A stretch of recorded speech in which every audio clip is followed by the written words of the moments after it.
All right, Brad. So it gets easier with time, I'd say, right? And this is the whole being the domesticated human being that, you've decided to be when living amongst others, right? I think to some extent we all get up in the morning, like we put on this like social mask, right?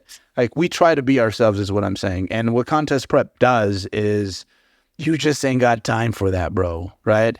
It's your filters are just like gone, and you don't even realize it like half the time. I think that's the hard part, right? You're just trying to get from like this 5 minute window to the next 5 minute window at certain points that it's just hard to coexist with others, right?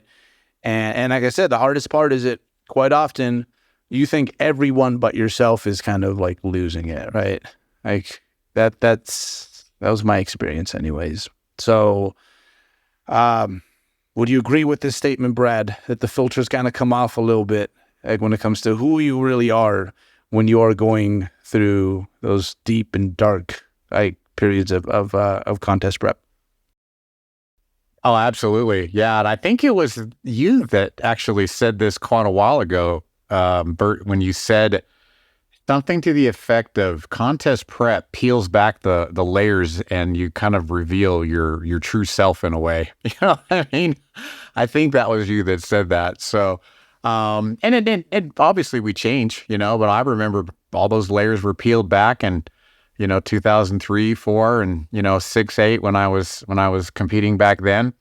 And, yeah, I mean, and when you peeled those back, it was like, Brad's kind of a jerk underneath there,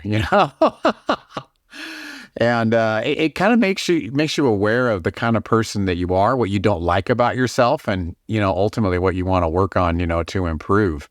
Because once those filters were gone and all those layers were peeled back, and the kind of the true-ish Brad was kind of coming out, I didn't like it. I didn't like what I saw, and so there is some improvement that needed to be made on my part. So.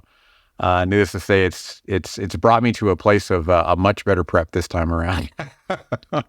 Brad, it's like I think this sort of transparency is important. It shares some parallels to the steroid world, because I think this was an issue 20 years ago where the top IFBB pros wouldn't talk about their usage. Like the the motto was just to basically, if asked, like, I'm natural, like legit. Like there's a video of a bunch of IFBB pros like, steroids, what steroids, right? Yes. And we've come really far since then, but I think sometimes like you don't hear the whole story as to what takes place. Like it's because if people heard, and I know this because you hang around gyms long enough, you make friends. And it's funny, I think, especially as like sometimes the lone drug-free athlete, like my enhanced buddies will tell me everything, like things they wouldn't tell like the other enhanced guy, because they're always in some weird competition as to like who's using the least, right? So they'll legit tell me everything, and some of the things they tell me, I am like, holy crap! Like, why do you do this? And you need to like get a YouTube channel ASAP and share all these stories with people, because it would make kids think twice, because they think transparency is just like, tell me exactly what dosages you are using. And it's like, no. There's a whole different layer to transparency and how like these things impact their life. And actually, I think Mike Israetel has done a very good job recently. Every once in a while, I think especially when he's like deep in that that zone, right? He will literally just tell you, it's like, oh, my anxiety's here, like thoughts of violence keep creeping up, like things like that is, I think it's like worth talking. No one talks about that. And I think when it comes to contest prep, because again, they tell me this and I'm like, why would you do that to yourself?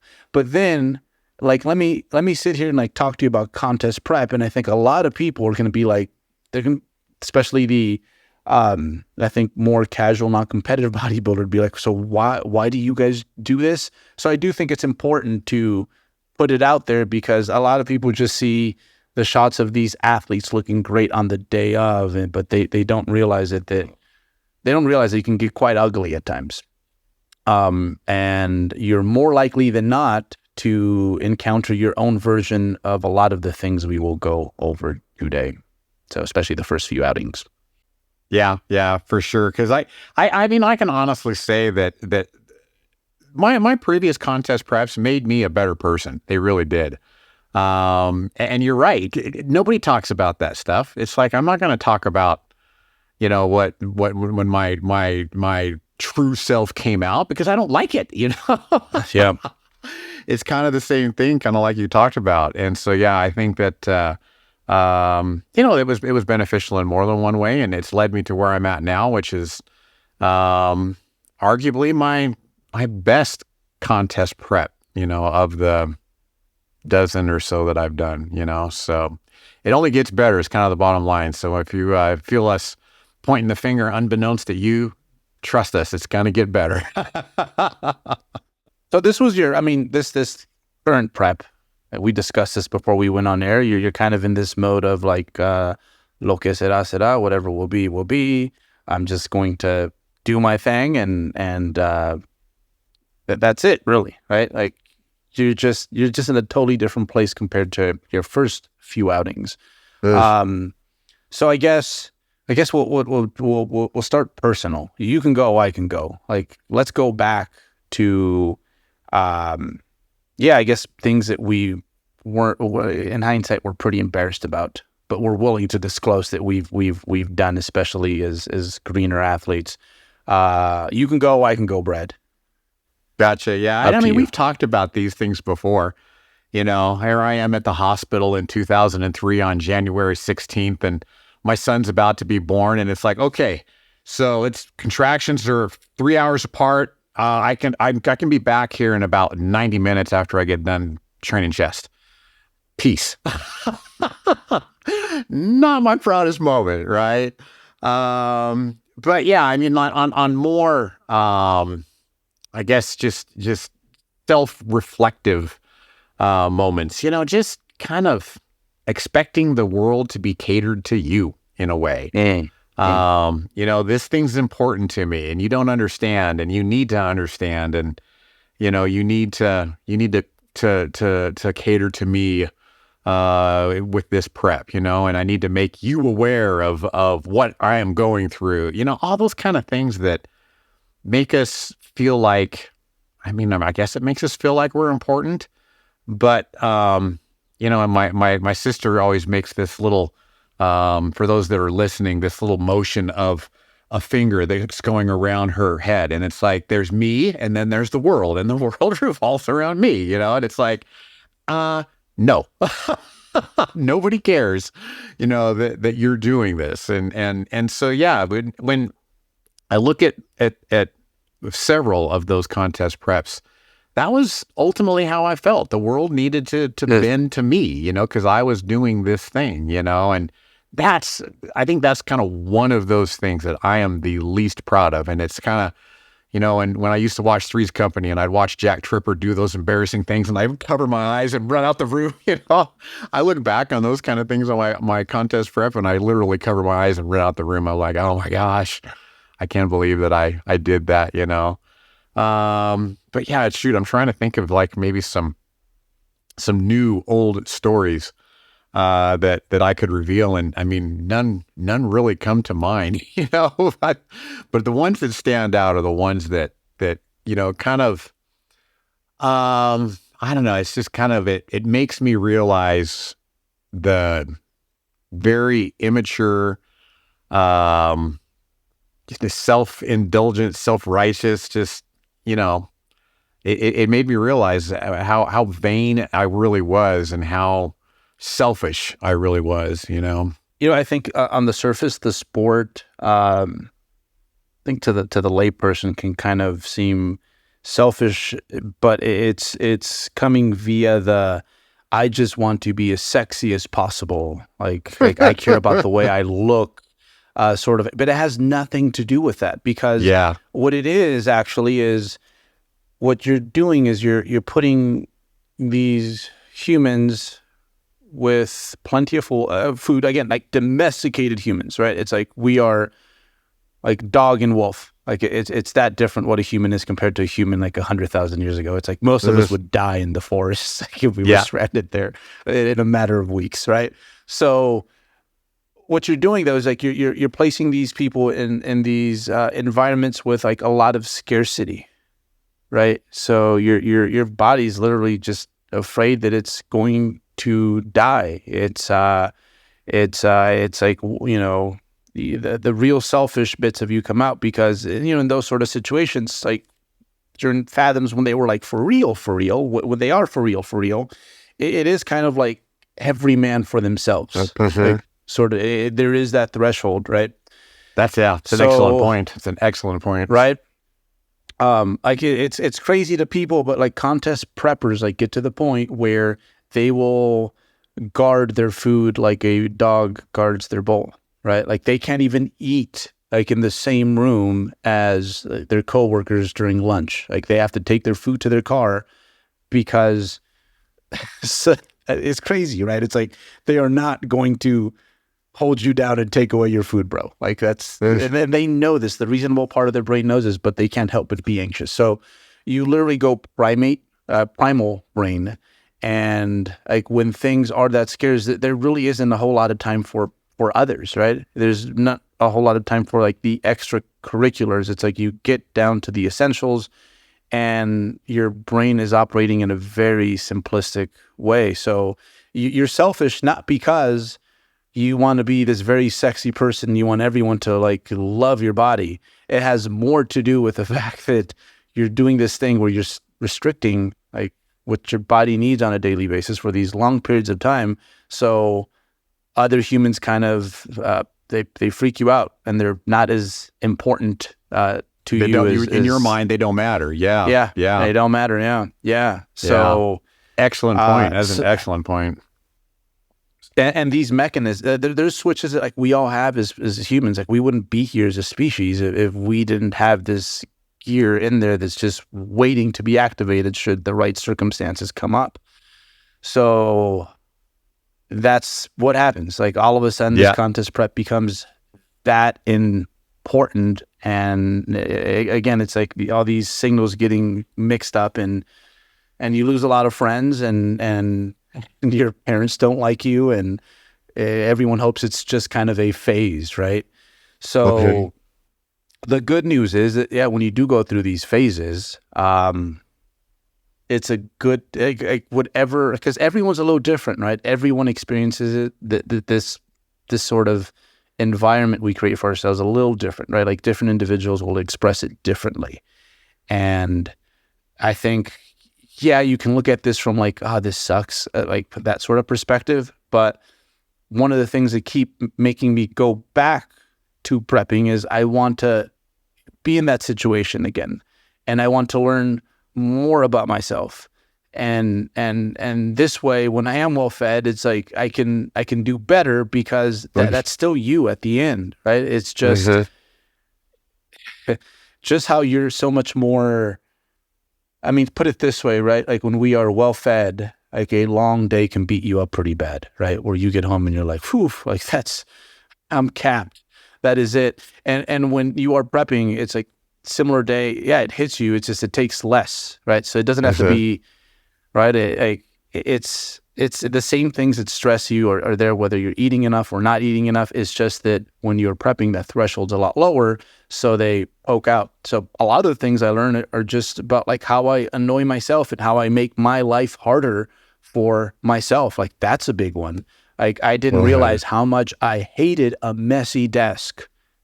I just chose to do nothing about it until I prepped. You know, like great habit that I haven't fully kept up with, and I'm kind of ashamed. So you have to listen to these things your body's trying to tell you. But little pet peeves. You get to find out which things are little pet peeves and which things are like, you know what, I should have probably trained my dog to like not do that a long time ago because it's freaking annoying.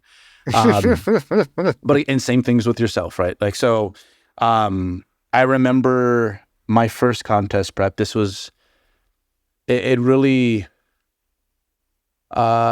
showed me how not patient I am with myself. I think that was a big one because I had to drop out of 2 courses. And I remember not patient because I want to get it all done.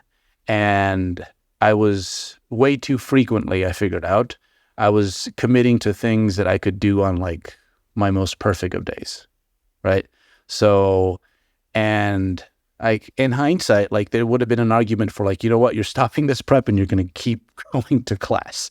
All right. But I chose the other way. Right. And yeah, I wasn't proud of that, man. And like to this day, it's still, it bugs me that I dropped out of those 2 courses for the sake of bodybuilding. Because 1, showed me that my priorities wrong. 2, it also showed me that like sometimes I wasn't being realistic when it came to, you know, what sort of goals and timelines I was setting up for myself. But I mean, I've been as bad as anyone. Like I've just been to the point where, yeah, like prep is taking place, and it's like I don't want to hang out with these people anymore. I've lost friends, relationships. Yeah, that was one of the big reasons why I was wanting to actually prep and get up on both the powerlifting platform and the stage last year. But when life came up and my little community asked for my help to get, you know, that little Pop Warner youth program started, both cheer and football. You know, that's always been a passion of mine. And, you know, not only football, but just the development of the youth, you know. And I saw the writing on the wall. These 2 things are not going to mix. These things where I have to deal with all these people and these personalities, and there's all these deadlines and there's all this stuff to do and contest prep, they're not going to go together. And if it was the Brad of even probably maybe 10 years ago, I probably would have said prep comes first, community comes next time around, count me out, right? But, you know, right or wrong, it was one of those sales where it was like, you know what, this, if not now, when, you know? And so, yeah, we put Brad's, you know, kind of wants and desires on the back. It was like the exact opposite of you, right, Roberto? You know, you regret that. You wish that you would have kept those classes. And I kind of feel like, I mean, it's only like 1 year removed, and praise the Lord, the program that I started has been it's been going gangbusters, right? And they've had a lot of success, but you know, it wouldn't have happened if I had not done that last year. So yeah, it was kind of the exact opposite of you. I'm glad that I put Brad's contest prep things on the back burner and put that, and then now I'm doing it this year. And arguably I'm in a much better place this year anyway. Like you talked about, Berto, I've very much got this, you know, kind of c'est la vie attitude. Try my best. I am putting it all out there. Don't get me wrong. But you know, at the same time, it's kind of like I'm doing it what I feel like are for much different reasons than what I've, you know, done before, right? Because all those triggers that you talked about earlier, you know, they're going to be that primal person in you is that it's gonna poke those little triggers are going to poke at that, you know. And how you handle it is arguably going to be talked about for a long time. Yeah, and but this is, I guess, the catch, right? Is it with every outing, it gets better because you understand that at the end, like it's a game and you are safe, right? You can reason yourself like with yourself from that angle, but the first few times, like it's insane, man, because I've seen contest prep turn people who are genuinely like really good, stable people. Like I'm sure we've all seen this happen. Like someone in our life who we thought was like very like stable, like, you know, well-mannered, centered, whatever. And the right thing takes place and they're just losing their mind, right? It is scary, right? It's like, whoa, wow, right? It's yeah. And that's basically what happens your first go around. You get to know who you are when things aren't 100% comfortable with, but again, with every outing, you know what to look for, and you know that at any point you can pull out of this thing. And if anything, like for example, like in your situation, I would be like, the appropriate challenge. Like you ended up not mixing those two things, prep and what your community needed from you at the time. It's like mix them together, because that is how you like really like test things out. Like every prep, I think once I figured out that, okay, I think I have somewhat of a handle on it, it's why I kept like throwing like extracurriculars in there. Like I remember in 14, it's like, you know what, I'm gonna do a meet and prep at the same time. And then in 17, it's like, you know what, I'm gonna have a real good year as a professional, and I'm gonna not say no to all this traveling, because I want to, hey, like be able to show up to these things and not be caveman Berto, right? And what was in 22? Oh yeah, I didn't want Cynthia to hate me. She was looking forward to me prepping, and I'm like, she's like, I'm really looking forward to you like doing your thing, and I just want to be a part of it. And I'm like, oh my God, all right, well, I want to keep you, so I'm not gonna mess things up, because the truth is, like with every significant other, I can go back and there are moments where at some point we're having an argument, and the root of this thing is because I am prepping. It might not seem like it, but you can track it back to that. And I'd say last contest prep, I had one moment where she legitimately told me, she's like, you're just being very impatient with me. And I was like, that's all it took. And I'm like, cool. All right. We're done with that. And I'd say that is what you need as a prepper. Like you need to have, and this is why relationships are so important. You need to have like your empathy spotter with you, right? That can tell you, like, you trust this person enough to tell you, like, hey, like you are the one that's going to keep me on the straight and narrow. Like if I'm doing this, if I'm doing that, you let me know, and that's it. I will just listen because I trust you. So very important. I think just as important as a good training partner when you are prepping is to have someone who you can trust to give you the right feedback when you can't trust in your own mind. Yeah, and how many times do we, because you take all these things that you're talking about, Alberto, and then you pile on top of it that there's a competition involved, right? Yeah. Yeah. Which adds a whole nother layer, right? And we need people that we trust to give us the good, honest truth, not only during prep, but then when it boils down to the competition itself too, because we all want to win. But at the same time, this sport is kind of more pageantry, than it is sport. Yeah. And you need to have that sounding board. You need to have that voice of reason when things have all been handled, And in your mind, you won, right? In your mind, you were the best one up there. And I think that there's a lot of us that maybe felt that way at the time, but then 6 months, a year removed, they kind of look back and they're like, you know what? I think them judges actually got it right. But in the moment, when we have all that duress of all those things, Verto, that you were just talking about, you can't rationalize with yourself. You need that outside perspective. And I'm not talking about your homies that, think that you won too. You got to get that real voice of reason, that person that you trust, but is removed enough to know and probably experienced enough to know how to kind of put a little bit of truth. I keep saying that over and over again, but truth and not what you want to hear. Hey 3DMJers, just popping in with a quick announcement that we have just released our latest course in the 3DMJ Vault titled Programs for the Platform. It's by one of our head powerlifting coaches, Brad Loomis, and it's literally exactly how it sounds. He wrote 3 powerlifting programs, all of which could be used as a competition prep or as mock meets or testing weeks that you strength athletes or hybrid athletes can use in whatever way you'd like. You'll get the downloadable and editable Google spreadsheets for each of the 3 programs, along with in-depth tutorial videos on how to use the sheets, what preferences or options you can select within the sheets, and how to utilize them for attempt selection on the big 3 at the end of each cycle.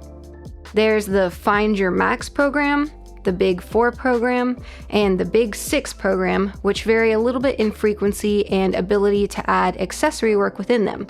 But once you watch all the accompanying videos, it'll be pretty easy to select which one to start with or progress to depending on your situation, your schedule, and your goals.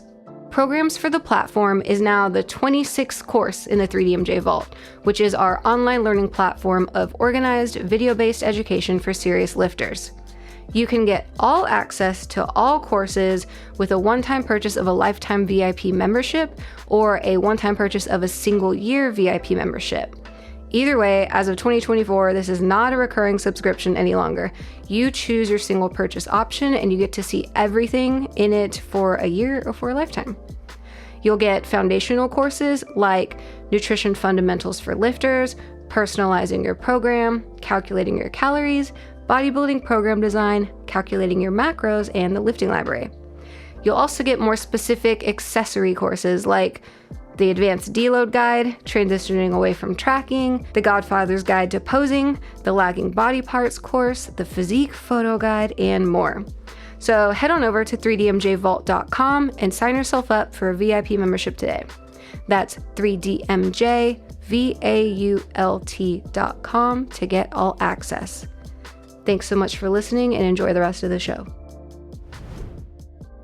Yeah, I think sometimes we, on show day, we forget that everyone in that room, right, like was gone through their own version of what you went through, even if they're not as lean as you, right? Because like our first preps, like we didn't, most of us didn't get quite as lean as we wanted to, but boy, were we jacked up, right?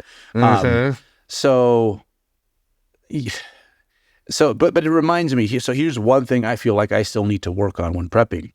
I don't have in person. It's very different because when they're my athletes, because I'm going to work. But I have very little patience for other bodybuilders when I am prepping, and it's like, oh, that's not fair, dude. It's like you've been through this long enough where, like, you know, I said at the start of this podcast that like, hey, we all like kind of wake up and put on like our little social mask and try to conform and play nice with others. Okay, you still do this with contest prep. It's just a lot more, you're just a lot more aware that you're doing that, right? And I know to do that. They don't know to do that. And you know, I've had many more preps. So I feel like there is one thing I need to work on is just have a little bit more empathy for like those bodybuilders around me who are dieting as well. And I just want them to stop talking to me about their prep at this. It's like I really don't care how much sodium you've had today, bro. Like, and so, yeah.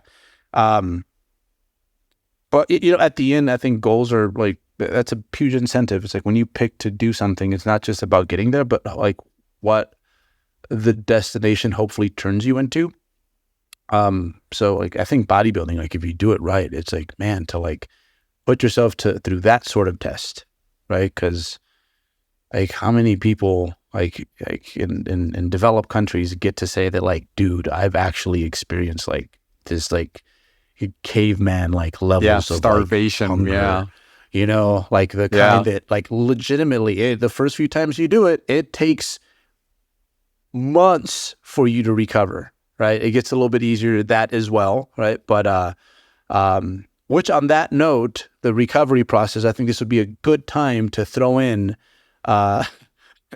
it's just as important as like getting there. It's like getting yourself untangled. Out. So, right. So just like with standard fat loss, like with normal people, it's like, okay, but did you maintain it? If you didn't, you didn't really lose it. And with, obviously you're not looking to maintain those levels of leanness when you're competing, but you are looking to regain a certain level of health as soon as possible. So, people don't think about this on both ends, right? The casual fat loss dieter and the prepper, they don't think about what they're going to do after the show. So, we might as well throw it out there. We have, the recovery diet course. It's part of our vault. And, it's one of the free courses too, if I recall correctly. It's free because you guys need it. It's that important. It's going to, so you can get back to the point where you can start, you know, like mending all those relationships that kind of went to shit during your prep and most importantly, get to finally work out, because your body is not going to adapt the way you want to, which that's all really bodybuilding is until it's like healthy. So yeah, get yourself healthy first, and then we can talk about the next prep. Exactly. And kind of for both those that are going to compete again and those that are not, right? Because I mean, those are arguably two different individuals that we're going to talk to. You know, somebody that's not going to compete again, but they kind of want to keep that body that they worked so flipping hard for. We're going to probably coach them a little bit different than the bodybuilder that's like, okay, I got 2 years and I'm getting back up on this stage, right? And it's like, well, you know what? In that case, there's no messing around with reverse dieting. There's no messing around. We got to get into a surplus. We got to get into a surplus now, and it's just a matter of how much. Let's go to barter a little bit there, because those athletes have time is not on their side. They've got very, very small amounts of time to make very large improvements, and that's going to be largely different than, you know, even myself as an older bodybuilder in his 50s, right? If I was going to compete again, which I don't know that I am, but I don't know that I'm going to get as aggressive with my recovery, right? I might try to be a little more conservative, but at the same time, if I'm not going to compete again, yeah, let's milk it a little bit, because it's not like we've got time on our side. We don't have this deadline of 2 years and all of this stuff to accomplish in a very, very short period of time. So we can kind of do things a little bit more, as far as bodybuilding goes, a little bit suboptimal as far as building muscle goes, just for the sake of holding on to this body that you've worked so hard for so long, for just a little bit longer, you know, while still, of course, like you said, Berto, we got to get you healthy again. You know, we got to get you to where you're not, you know, guarding your food, and you know, we met on the women's side, we got to get your menstrual cycle back ASAP, you know, those kind of things. But yeah, that recovery portion is so important, but yet at the same time, it's going to be vastly different depending on the person, how old they are, what their goals, their long-term goals are. And so that course will kind of help you to customize that whole process to you and to what it is that you want to ultimately accomplish. Every time you do it, you're less tangled, right? Because I think two things: one, your systems get better, but also, your body now knows a few things, and it's better at preparing for those, right? Like the first time you prep, it's like it's getting all these like lifeboats out, like for the first time ever, and it's a very unorganized, like inefficient process. So one thing, again, that we talked about, there's the parts of your prep where you're going to have to be an active participant when it comes to keeping yourself in line, but there's also going to be less things that will tangle you up with every time you do it. It's like your body just gets better. It makes sense, right? It gets better at like countering, you know, these times of fathom, right? And the same thing on the way out. One thing I've noticed is that athletes who have prepped like a few times, usually by the time we get to their like third or fourth prep, oh my God, it's such an efficient process. Whereas that first prep usually can take months. So again, your body's always learning. So the more you do it, the less messed up you get. Again, partially because you should be cleaning up your systems, figuring out more efficient ways, but also because, hey, your body's got you. It's on top of that. It was made for this, right? And the same thing on the way out. So it's crazy. Like you would think like my older athletes have a harder time getting their hormones back up and feeling normal, like now, because they've usually had more preps under their belt. Like 2-3 weeks later, they're like, I'm good, coach. So yeah, last prep for me, I think a week to 2 weeks later, I had the mariachi band like singing to Cynthia outside the house. That's where my mind was, not pizza. So yeah. Again, some things.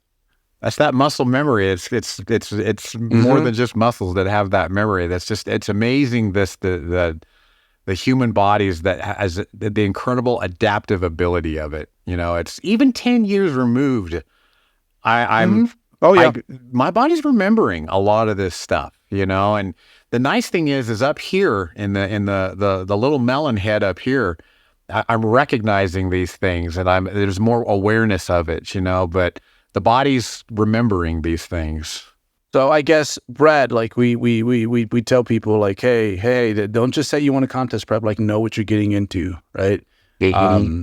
So I guess for our listeners, is there anything that, especially first timers, right, that you're like, okay, prepare yourself to like have to deal with this list of things? Like what things would you say are just that you've experienced either yourself or with your athletes, like so frequently that it's worth bringing it up? And I wouldn't say necessarily scaring them straight, but if I'm going to do something, I'd like to know what, like, necessarily the worst case, but yeah, what sort of things am I likely to stumble upon, right? Yeah, man. There's a lot there, because there's so many times in interacting with our athletes that I'll be making this adjustment.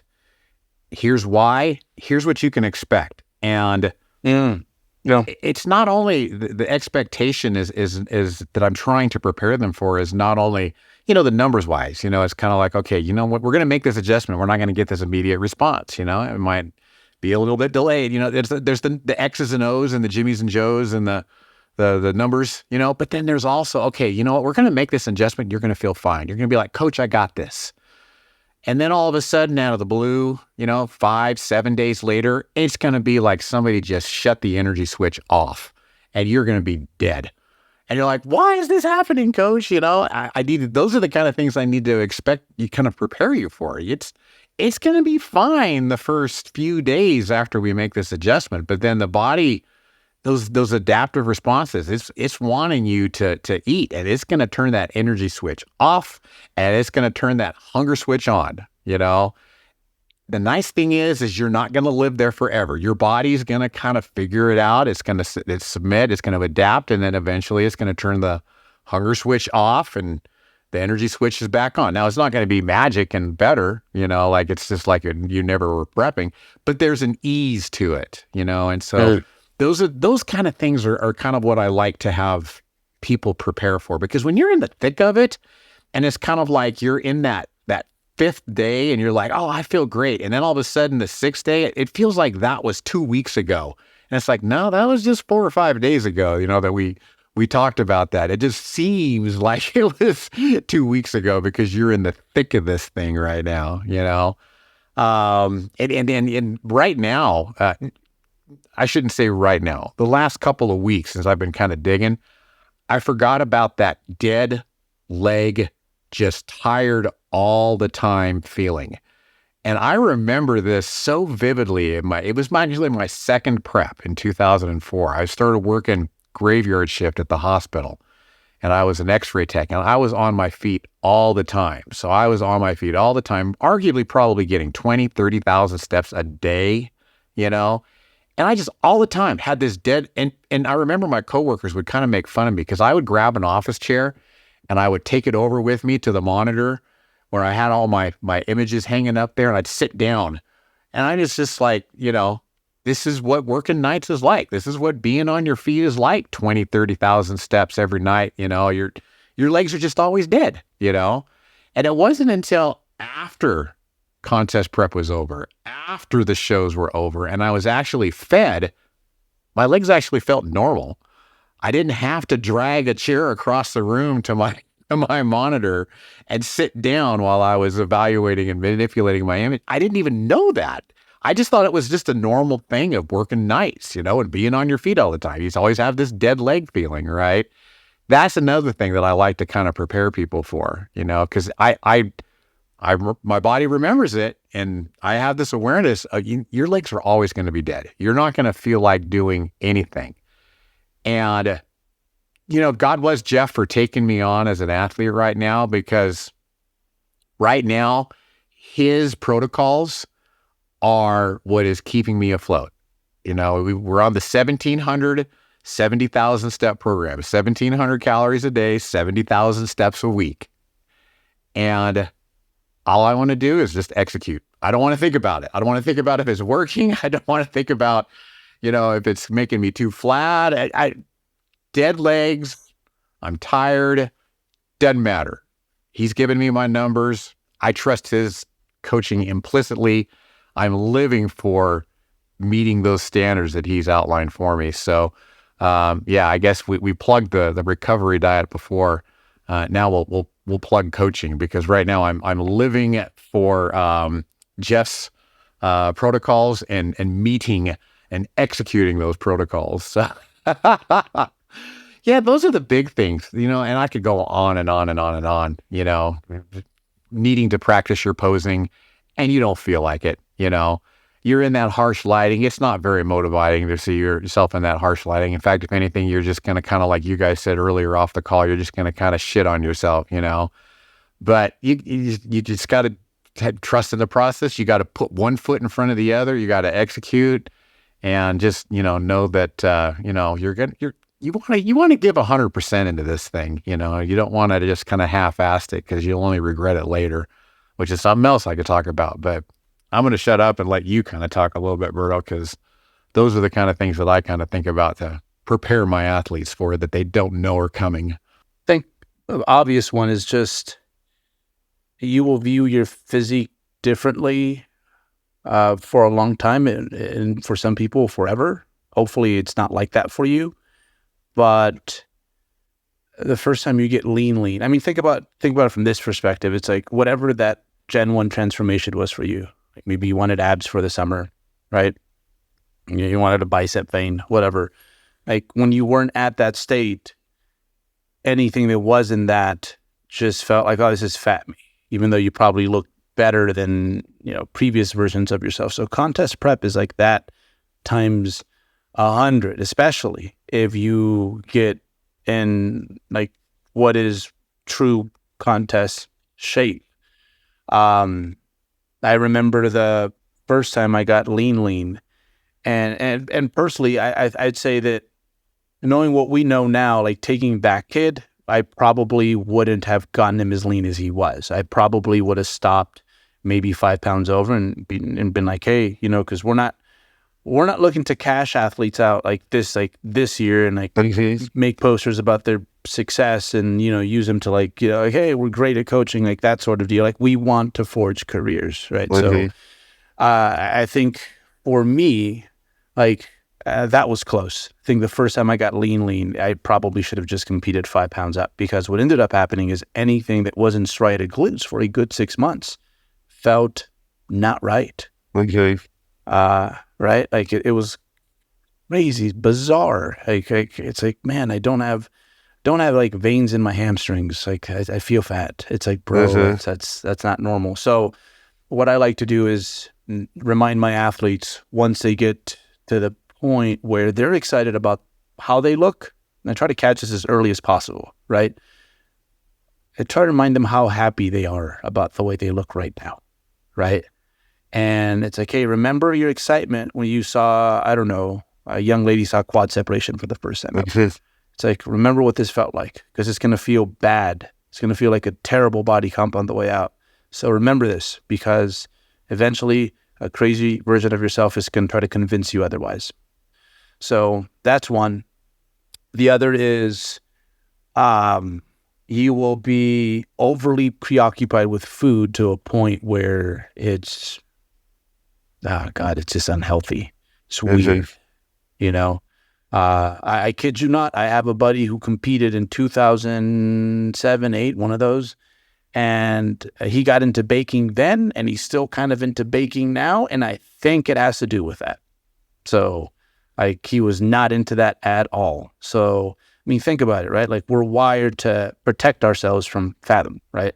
So all of a sudden food becomes like literally a big part of our personality, something we worry, we concern ourselves about, we want to learn more about. So it is crazy how a lot of people who prior to that were not foodies, like really go down those rabbit holes. They read cookbooks, they know how to make 8 different forms of risotto, whatever. They can't even eat it. So I would say try to keep a pretty simple relationship with food. I don't see anything wrong with menus that rotate. so long as you are the one that wrote the menu for yourself, because there is something for some people, something to not having to, I guess, be concerned with making these decisions. In high school, I went to it was a school that like we wore uniforms. And to me, I thought that was kind of great. I'm like, geez, like I don't have to worry about what I'm going to wear, like most teenagers do, right? Like it's just black pants, white polo shirt, and let's go, right? Just make sure that thing's clean. We're good. So yeah, with food, you kind of have to catch yourself. Like you're probably not as much of a foodie as you think. So yeah, don't go too deep with that. Like when it comes to the food porn, when it comes to the Food Network, whatever. It's like the simpler you can keep that, like the better off you're going to be. Yeah. So yeah. So that well, tag me in, Bert, because now it's my turn, and then I'll tag you again. I'll tag you back again. A few more. Yeah, a few more. Just because this one one more because this is gnarly. Okay, this is gnarly. And I'll let you tag me in. Yeah, it's just the sleep deprivation. The sleep deprivation can get so insane to the point where, bro, like you might go weeks and months, like getting 3 to 4. Functioning kind of, you think you are, you really aren't, you know, like as they say, like, you know, people who are sleep deprived, they think they're functioning, but they just kind of get used to it. But this is a whole different level. It's kind of crazy how you could wake up at 3, 4 in the morning and you're like, I know I can't go back to sleep, right? Like your body's literally like, go up and like eat something because I need you to, I need to fix some things. That's what sleeping is for, right? But I don't have the resources. So that part is nutty. It's really annoying. And I think it's a big part of what contributes to a lot of the other negative symptoms that come up during contest prep. And it's one of the things that I think before you start contest prep, like you need to master your sleep hygiene. Like to the point where it's like, if I need to, I can generate 9 hours like per whatever device I'm using if I need to, because that thing will decay immensely as you get into like a contest prep. So especially now more than ever with electronic devices, all this world filled with stimulus, it's worse than ever. So yeah, that is more likely than not going to happen to you as a first time prepper. All right, Brad. That's a great point. And before I get into my next ones, I'm really thankful, Berto, that you coached me up on my sleep hygiene before I even really started getting into the thick of prep. Man, that was so invaluable. And I didn't even know it at the time, but I sure am glad that I paid attention. Because even now, I mean, I've been doing really good with my sleep and I tidied it up before I started. But there's a lot of mornings, 3:45, I feel like it's time to go. It's time to get going. And I've been asleep for 4.5 hours, you know? And on those mornings when I can't get back to sleep, praise the Lord that I got like an hour of REM, you know? Sometimes it's an hour of REM and 45 minutes of deep sleep as part of that 4 hours that I got, because otherwise I would just be shot, you know? So yeah, I mean, Berto, God bless you for helping me out and just coaching me up on that before I even started getting into this kind of a phase, because it's supremely important. It really is.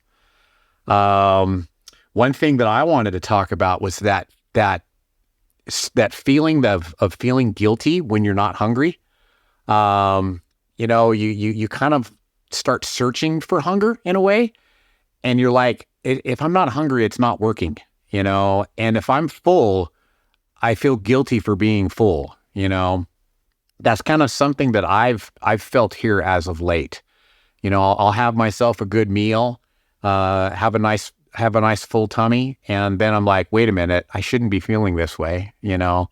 But you should be, you know, that's you just ate, you know, you should have a nice full tummy. That's kind of the objective, is to try to be a calorically compact, but yet feel like you're not starving. You want to use every strategy that you can, you know, in order to make that happen. And then likewise, just because you're not dead feeling doesn't mean that shit ain't working, you know? I just told you guys before the call, you know, just a couple of high days here with 300 calories more that I've been taking in, and I feel remarkably better. That's not a bad thing. And it doesn't mean that that contest prep is not working. You know, it's part of the process. And it's another reason why I'm so thankful that Jeff is guiding me these last few steps as I'm kind of coming in for the landing, you know. And don't strive for lows on the scale, you know. Don't chase numbers on the scale to get make the scale go lower and lower and lower. Your body's going to respond the way that it's going to respond. You just get the numbers and let us kind of interpret whether or not that's bad or if it's good or kind of, you know, kind of whatever. But yeah, those are kind of the things that I've been experiencing here as of late is guilt when either A, I'm not dead, or B, I'm kind of full and somewhat satiated, you know, and then wanting to kind of be hungry in a way and wanting to be low on energy because then I feel like it's working. Don't necessarily fall into that trap, you know. Stick to your tools, you know, know that, you know, you're as long as you're executing your protocols that your coach outlines for you, or you're sticking to your guns and you're sticking to the plan that you laid out, you don't got to chase those feelings. So anyway, that's something new for me here over the last couple of weeks.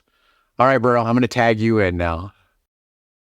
No, I mean, I think from my point, it was just the body dysmorphia, the being overly concerned with food, the sleep is one that's a big one, right? Because that's supposed to be your break from like your bodybuilding and the food, and it just isn't that for some people. Obviously, I think everyone's heard about the sex hormones like disintegrating to like nothing. So I think, you know, with women, I think a lot of people know that, but like with men, it's. I remember time I got hit the hardest was my first prep, and I remember there was this rap song that came on the radio. Like, this is where I was at, and it had this line of lyrics that I won't repeat here on this podcast, too graphic. But I was offended like someone's grandma. I was just like turn that shit off. Like what are these kids listening to? Right. So that's where I was. So that's huge because it kind of lends forward. It kind of hints at the fact that you're not going to like people a whole lot, and you're not going to have a whole lot of patience for them. But guess what? Eventually, like this prep thing will be over, and like as of right now, like in my 41 years like on this planet, if there's like one thing that I can say is like the closest thing to like what I think is the meaning of life is like those relationships you built with those humans around you, you know, while you're renting this vessel that, you know, your meat bag body. Yeah, that's the closest thing to that, man. So it's that important, and you will find out some things like, oh, maybe I don't like partying as much. Maybe this group of friends isn't like necessarily, they're not going where I want to go. But if you're not careful, there's a whole collection of people who are good for you, who care a lot about you, who you are not appreciating and doing the things that you need to do to maintain that sort of relationship. And it's perfectly fine. Like, I think if you just were to voice and tell them like, hey, you know what, I'm going to be a little bit nutty like these next few weeks, like, please check in on me. Like, I love you. I think you're great. Like, butt in, interrupt, like within reason, right? Like, I think that's important, man, because there's a lot of people who prep ends, their bodies all sorts of messed up, and they got no friends, bro. Like, literally, they shoot everyone out over the course of those 9 months. Yeah, wise words, Berto. Well, it literally can be like, I fantasize about like going out to a cabin, like for like, you know, like a month, and just spending time with myself and just doing the things I want to do, right? Like writing, whatever. But then there's also cons to that, right? Like when you say it's the exact same cons, bro. So it's like you have to control your time in that metaphorical cabin, because it's not good for you, bro. You're gonna be talking to volleyballs like that one movie we did, the Castaway thing. So yeah, because you're absolutely right. I mean, if there's one thing that we're kind of built for, it's relationships, you know? Yeah. And Yeah, that's very right. You must have been reading the Book of Wisdom or something there, Berto, because that's what it kind of reminds me of. But yeah, wise words, because you're right. That's we put our vessels through the ringers, and eventually the vessels are going to pass on. But it's those relationships and all of that energy that goes into keeping that body alive that's going to be passing on for arguably, forever. So yeah, those relationships, so important, so important. Yeah, man, it's crazy. Like, two things that made humans different from the other primates is going to be like we learned to cooperate, and we're also really good at storing body fat compared to us. So it's like those are two things that you like by choice kick out of your life when you're prepping. So yeah, don't hang around too long. But yeah. So I don't know. I hope this at least makes people think about it twice. Because just like my bros with like their use of anabolics, I'm like, y'all need to just go on YouTube and like you need to tell, I don't know, you got to tell these kids about the time you called the police on yourself. You hurt nobody, you did nothing, but like people need to hear these things, right? So the same thing with this, man. I think it's if after this you're like, oh hell yeah, I want to do this, mount contest prep. I want to scale up there. Yeah. All the little bodies on the side of the contest prep, just, right? Like and cool, this is for you. And hopefully we better prepared you in some ways. Yeah. And I mean, ultimately that's what we're here for, right? We want you, if you want to do this thing, by golly, we're going to do everything we can to get you to excel. Cause that's what we're here for. We want you to be better than us, and yeah, just know that if you feel like you're ready for this, you're going to find a whole lot out about yourself and probably make yourself a better person for it. So, yeah. Just got to know what you're consenting to, right? That's just the important part, right? Yeah, a lot of people, exactly. Oh, especially my young ladies, man. Like they look at the prep and they think about like, oh, I'm gonna get to wear the makeup, the hair, and I'm like, that's not even gonna matter at the end. If we make you look good, like you're gonna be you're putting your makeup on like monkey face, because we all get that monkey face. Yeah. Anyhow, know what you're signing up for, guys, and everyone's prep's gonna be a little different, right? Some people are gonna have less of these issues. Some people, they can probably tell us a thing or two that we forgot, right? Yep. But or I'm sure of it. But yeah. Nevertheless, you're more likely than not to a few of the things we went over today, you will encounter, and depending on how you frame them, it can be a very positive or very negative thing. So choose wisely, folks. Bert, did we do it? We did it. All righty. Well, hope you guys enjoyed this. Hope you learned something. I know I did. Berto, thanks for your wise words, and until next time. What's going on, everybody? Eric Helms here, Chief Science Officer of 3DMJ. Thank you for listening to the podcast, and let me just take 1 second to tell you about MASS, Monthly Applications in Strength Sport. This is a monthly research review that I do with Lauren Colenso-Semple, Eric Trexler, as well as Mike Zerdos. These are experts in their field, and we cover all the information relevant to you as an athlete or coach if you're working with strength or physique athletes, or if you're a recreational or competitive athlete yourself. We cover nutrition, training, sports psychology, and health. And we do this in written format, as well as, since you like the podcast, audio summaries, as well as video concept reviews. If you're a trainer, we also have continuing education credits for ACSM, NSCA, NASM, and ACE. So head over to 3dmusclejourney.com, click on the products tab, and you can find us there. I look forward to seeing you, and enjoy the podcast.